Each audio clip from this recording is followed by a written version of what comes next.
बिस्मिल्लाहिर्रहमानिर्रहीम अस्सलाम वालेकुम। वेलकम टू माय चैनल घर की डायरी। हाजिर है एक नई वीडियो के साथ, एक नई सुबह और एक खूबसूरत दिन के साथ। आपने जैसे कि मेरी पिछली वीडियो में देखा है कि गांव में शादी चल रही थी और गांव के बारे में, उनके लोगों के बारे में मैंने बहुत कुछ बताया था कि कितने अच्छे होते हैं, मुखलिस होते हैं, दिल के साफ़ होते हैं। कोई भी अच्छा मौका हो या कोई भी गम का मौका हो, चाहे जितनी भी लड़ाई हुई हो, सब एक साथ जमा हो जाते हैं। ये नहीं देखते कि हमारी लड़ाई हुई थी नहीं हुई थी, अपने दिल साफ़ कर लेते हैं। अगर ना भी हो तो वो उनके फैमिली का कोई बड़ा मेंबर जाता है, किसी घर में कोई लड़ाई हुई तो जाके उनको मना कर लेकर आते हैं। तो ये सारी चीज़ें चलती रहती हैं आहिस्ता आहिस्ता।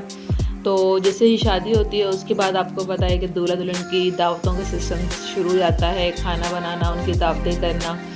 और फिर उनकी दावत की थी और दावत में स्पेशल जो होती है वो बिरयानी होती है, डिश बिरयानी बनाई। और गांव में आपने देखा होगा मोस्टली जो बिरयानी, हम जब भी कहें किसी के घर भी दावत हुई है तो कहते हैं कि क्या बनाया, मैं अगर पूछते हैं तो कहते हैं बिरयानी बनाई है। जब सामने आती है तो वो एक्चुअल बिरयानी नहीं, पुलाव होता है। हम कराची वालों के लिए पुलाव अलग, बिरयानी अलग है। लेकिन गाँव में अगर आप चले जाएँ, पंजाब साइड पर आप चले जाएँ, बोलते वो लोग बिरयानी है, जब सामने आती है तो पुलाव होती है। वो अगर चावलों के अंदर चिकन, बीफ या मटन डाल दे तो उसको बिरयानी बोल रहे होते हैं। लेकिन बिरयानी बनाने का तरीका टोटली चेंज है, पुलाव बनाने का तरीका टोटली चेंज होता है, लेकिन वो दोनों को सेम ही कर रहे होते हैं। तो फिर जब वहाँ पे अगर बिरयानी बना के इस तरह तय वाली बिरयानी खिलाई जाए और इस तरह वाली तय वाली बिरयानी बना के अगर उनको खिलाई जाए तो बहुत खुश होते हैं। उनके लिए डिफरेंट चीज़ होती है। और मोस्टली मैंने देखा भी है, मैंने पूछा भी है कि आप लोग इस तरह क्यों नहीं बनाते, तो उनका यही कहना होता है कि हमें इस तरीके से बनाना नहीं आती। हालांकि शुरू में मैं खुद बहुत एक्सपर्ट थी पुलाव बनाने का, मुझे पुलाव बनाना बहुत आसान लगता है। पुलाव बनाना भी आसान होता है, बिरयानी बनाने के लिए मैं खुद इतना इंटरेस्ट नहीं लेती थी क्योंकि इसमें मुझे लगा था कि एक्स्ट्रा अलग से मेहनत करनी पड़ती है।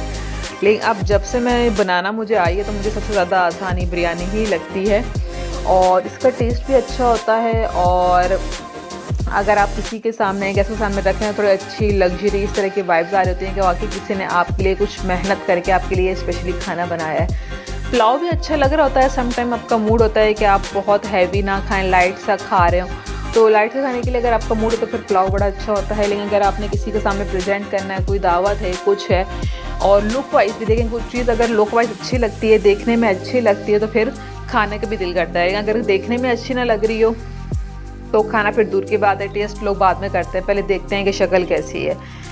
तो बिरयानी देखने में बड़ी अच्छी लग रही होती है, कलरफुल होती है, कलर वगैरह डले होते हैं और बनाना भी आसान होता है। लेकिन इसमें थोड़े वो टेक्निक्स होती हैं, चीज़ें होती हैं जिनको अगर आप फॉलो करें तो बहुत अच्छी तरीके से बन जाती है। बीफ में बनाएं, मटन में बनाएं, चिकन में बनाएं, जिसमें बनाएं बहुत अच्छी और मज़े की बन जाती है। बस इसमें ये होता है कि प्याज टमाटर का जो रेशो है, अगर आप पुलाव बना रहे हैं तो उसके मुकाबले में अपने डबल डालना होता है क्योंकि ग्रेवी होती है अच्छे से। तो इस वाली बिरयानी में जो मैरिनेट करके रखा था चिकन, तो उसमें सारे मसाले वगैरह जितने भी थे, अदरक, लहसुन और हरी मिर्च वगैरह जितने थे मसाले, वो सारे, और बिरयानी का पैकेट डाला था। तो वो भी अगर डालना चाहें डालें, ना डालें स्किप भी कर दें, फिर भी अच्छा बनता है। बिरयानी मसाला हम लोग यूज़ कर लेते हैं स्पेशली जब गेस्ट वगैरह आ रहे हो तो थोड़ा टेस्ट हो जाता है, इनहेंस हो जाता है, अच्छा हो जाता है टेस्ट। और अगर घर पे बना रहे हैं, अगर आपने दावत वगैरह नहीं है तो आप बगैर बिरयानी मसाले के ही बनाएंगे तो बहुत अच्छा बन जाता है।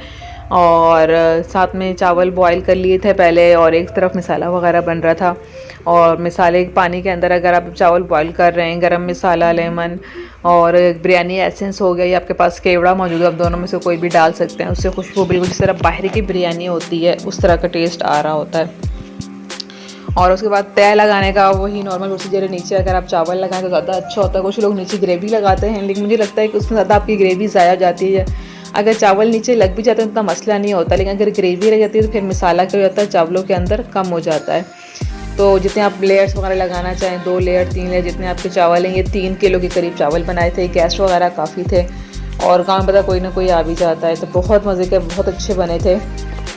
और मेरी वीडियो को ज़रूर सब्सक्राइब कर दें, लाइक कर दें और आने वाली वीडियो देखते रहिएगा। इंशाल्लाह मिलते हैं। अल्लाह।